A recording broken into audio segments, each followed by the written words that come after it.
Hey everyone, Dan here, and I'm back with something that's been bouncing around my brain for a week or so, and I thought I'd share it. Now, at the recent Disney investor meeting, the head of Marvel Studios announced many things, including information on the upcoming She-Hulk series. Now, the first bit of the information was really a final confirmation of Tatiana Maslaney playing Jennifer Walters / She-Hulk.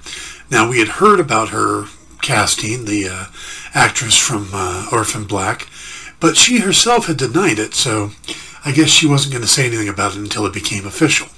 And now it's official, so Tatiana Maslaney will be playing Jennifer Walters. Now, the other things we heard two other bits of casting information which are kind of interesting. One that really didn't come as a big surprise is that Mark Ruffalo would be appearing as her cousin, Bruce Banner, aka the Hulk. And I think everybody kind of expected that to happen. The surprise was that Tim Roth would be returning from his appearance in the 2008 Incredible Hulk film as Emil Blonsky, aka the Abomination. So we know the Abomination has been like sitting in the raft all this time, just chilling, I guess. So we're going to get to see him come back. Now, this makes Roth the second character, or third, if you consider Martin Starr's computer nerd the future of Mr. Harrington from the Spider-Man films. Either way, the second or third character to move forward from the MCU, from the Ed Norton-led Hulk film. Now, after the recasting of Ruffalo, most of that stuff went unmentioned for a while. They kind of glossed over that the Hulk was part of the MCU, but now they seem to have embraced it, even so as much as bringing William Hurt in as General Thaddeus Thunderbolt Ross in Captain America Civil War. So his character came forward, and his character had met Tony Stark, so it was established that it was the same universe. Now, the character has remained around since and will be appearing in the Black Widow movie, and there's a lot of talk about him starting the Thunderbolts, which is a huge Marvel property, and also ties to the Red Hulk. So Thunderbolt Ross is strongly set up now in the MCU, and now we're getting the Abomination back. Now, but there's some other characters from that film that would also be interesting to bring back. Now, I doubt we're going to get Betty Ross. It was a decent part. Liv Tyler did fine, but without Ed Norton, do you bring back the same Betty? And the Hulk we have now really seems to be a past Betty. Is experienced so much life that maybe Betty isn't part of it anymore, or maybe they will bring her back, but I don't see it happening. Now, the two other characters, one is Ty Burrell, who played Dr. Leonard Samson, and some people know that Doc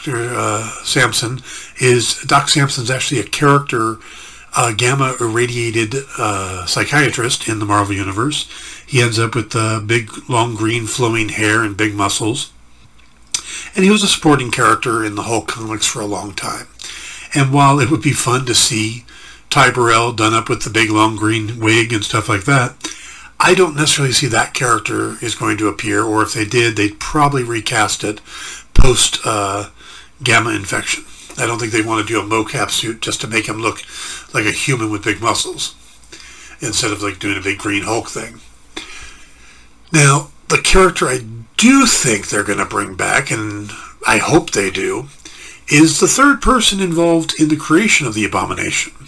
I mean, Emil Blonsky, of course, getting upset that Banner was beating him, went ahead and took some of the super soldier serum from General Ross, which made him powerful enough to go up against him for a few minutes. But it was Samuel Stearns, aka Mr. Blue in the movie, that brought him into monsterhood, that gave him the procedure that turned him into somebody that could go toe-to-toe with the Hulk. And that's the character I think they're going to bring back, because first thing, he's played by actor Tim Blake Nelson, who is just a brilliant actor, was amazing in HBO's Watchmen as Looking Glass.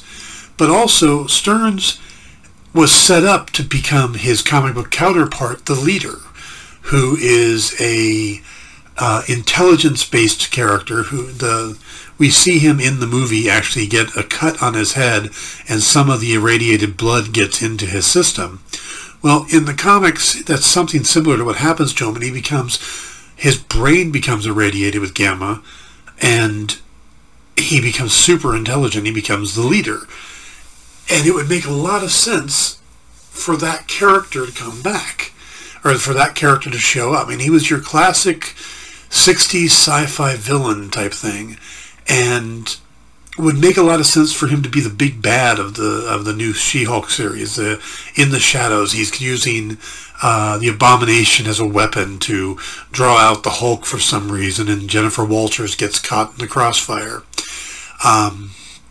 Because there really aren't a lot of good Hulk villains or She-Hulk villains. I mean, you could bring in Tatiana, and I don't know, the UFOs? I mean, other than with the Hulk, you've got a lot of variations on the Hulk, like Red Hulk and Maestro. And you got big thundering beasts like Bi-Beast and things like that.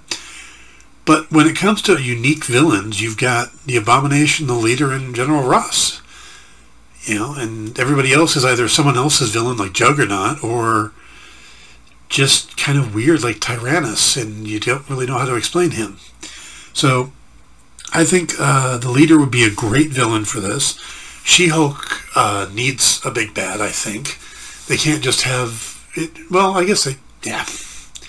I think they need a big bad, someone behind the scenes pulling the strings. And I think the leader would be a lot of fun to see him come back, especially with Tim Blake Nelson. I think he would just be brilliant, done with the makeup and the big head and stuff like that, or the mocap suit version. But you know, they've already established the Abomination and Thunderbolt Ross. They're both big. You know, Ross is a big part of the MCU. So if they're already pulling from that movie, let's pull back the leader. Let's bring the leader in and give him his prominence. Make another good MCU villain, because they're few and far between. And I think the leader could be a great one. So let's see if that happens. And that's it for this video. I am looking forward to all this new stuff from coming out. I will be doing videos for them like crazy. But please hit the like and subscribe button so you can see all the new content I'll be creating. Hope everyone had a good holiday, and we will talk soon.